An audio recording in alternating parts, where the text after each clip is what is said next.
Hey, what's up guys? Gons here with this week's word of encouragement. It comes from Hebrews 12 verses 3 and 4. Here's what it says.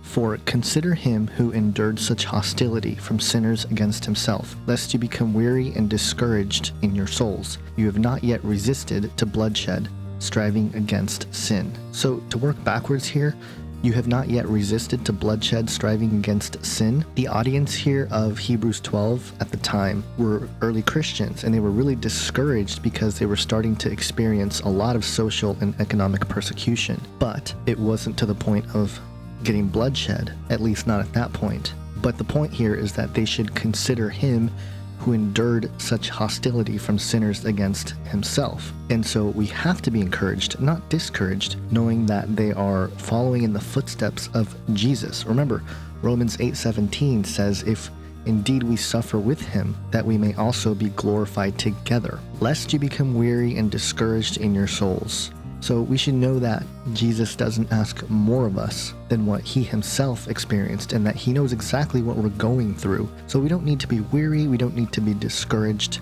in our souls. And God does allow difficult times through our lives. And so if you're going through a difficult situation, first off, understand that God allows these things to happen. So he must have a purpose for it. We may not see it right now, but ultimately, we may learn from it, we may grow from it. So don't be discouraged in the moment.